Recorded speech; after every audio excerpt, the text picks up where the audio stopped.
This is SSPTV News, brought to you by Samsung Productions and the Hazleton Standard Speaker.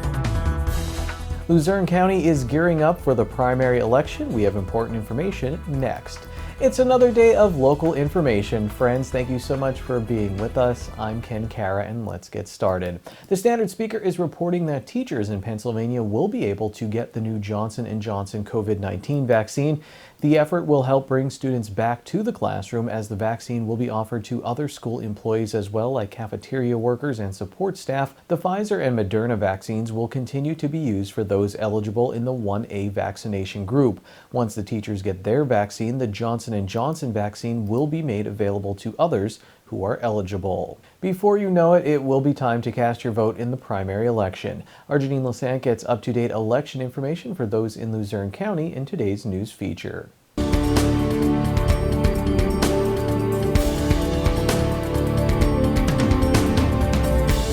Joining us now on SSPTV News, we have back Luzerne County Manager Dave Pedri.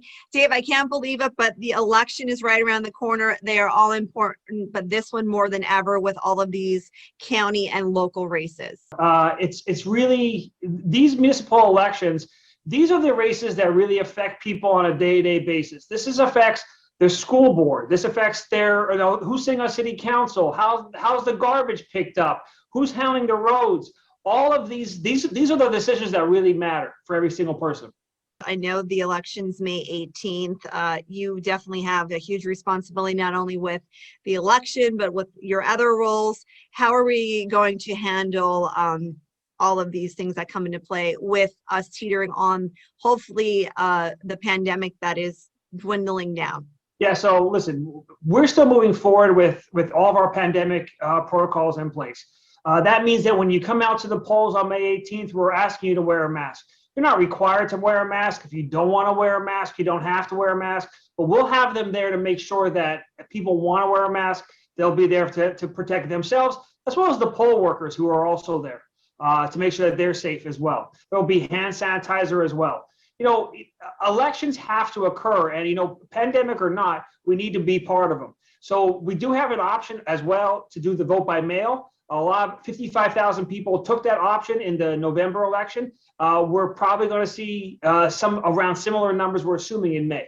Now with the primary, things get a little more tricky because you have the the both sides that you need to keep separate as far as the Democrats and the Republicans. Do you see some additional challenges with the numbers coming in? Most importantly, people are going to vote. Okay, so the Democrats will be out, the Republicans will be out. Whether or not you're a Democrat or Republican, as long as you get out to vote, that's the best thing about it. And then when we look at who is going to be managing the Luzerne County Bureau of Elections, where are we with that? We lost our elections director and our deputy director. We also lost some key members of the election board. It's just a volunteer board as well in the last couple of weeks. So right now we have a veteran staff member, Andrea Hill, has stepped up as the interim elections director. She's doing a great job. We're hopefully going to be able to fill that position permanently pretty soon. And, hopefully county council will make some appointments pretty soon as well. I would say this to the members of the public. If you're interested in serving on the election board or really any Luzerne County board, we're always looking for good applicants. Put an application in because we need people for these volunteer boards. They're so important.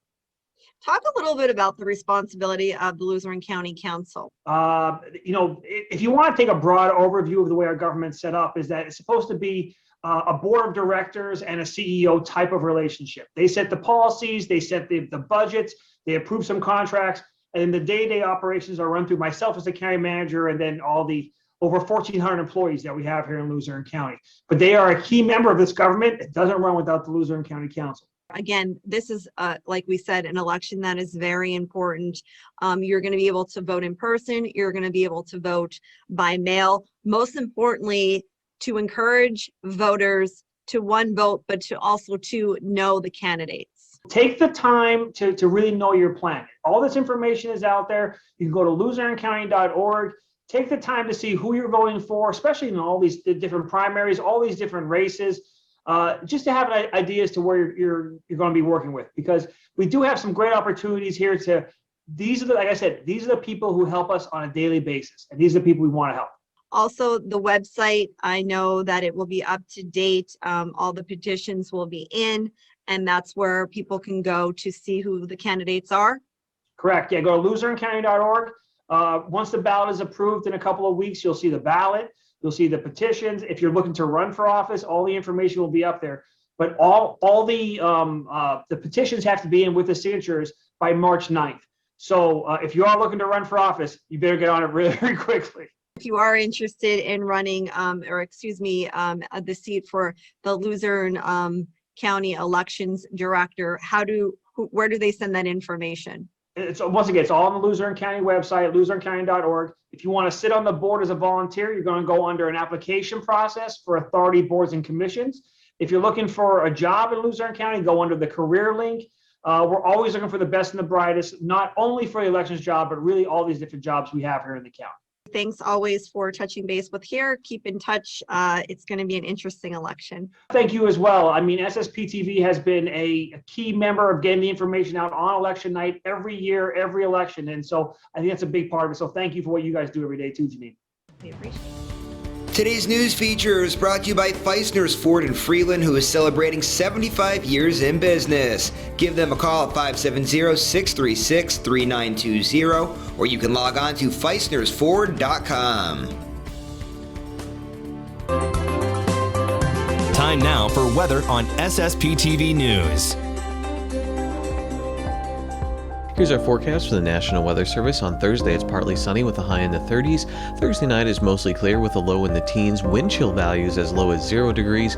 Wind gusts as high as 25 miles per hour. Friday is sunny with a high near 30 degrees. Wind gusts as high as 26 miles per hour. Friday night partly cloudy with a low around 20 degrees. Saturday is mostly sunny with a high in the 30s. Saturday night partly cloudy with a low around 20 degrees. Sunday is sunny with a high in the 30s. And Sunday night mostly clear with a low around 20 degrees.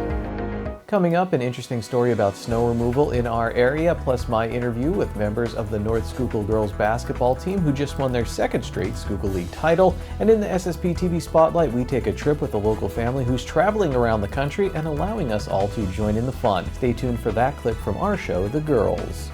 There are 2 upcoming petition signing events for a few local candidates, which are listed on your screen. The first event will be on March 3rd from 5 to 7 p.m. at Heights Terrace Pharmacy. The second event will be on March 6th from 10 a.m. until 12 noon at Frankie's Pizzeria. The Miss Greater Hazleton Scholarship Organization will be bringing an Easter egg hunt to you with their Egg My Yard fundraiser. You must register for the event by March 29th. To register, you can visit missgreaterhazelton.weebly.org.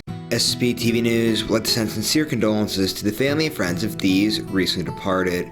Patrice Fritzinger, age 99 of Freeland, who passed away on February 4th. Services will be held at a later date under the Cleve Funeral Home in Shillington. Anna Catherine Geary, age 94 of Plains Township. Mass will be held on Friday at 10 a.m. at St. Maria Goretti Parish in Laughlin. Friends may call Thursday from 5 to 8 p.m. at the Unitas Funeral Home in Plains Township. Peter C. Perna, age 88 of Colliers. Mass will be held on Saturday at 10 a.m. at Church of All Saints in McAdoo. The Damiano Funeral Home is in charge of arrangements. And Marie T. Shahagan, age 85 of Hazleton. Services will be private under the Fierro Funeral Home. Today's social and obituary report is brought to you by Harmon Funeral Homes and Crematory. Call 570-788-0977 or go to harmonfuneral.com.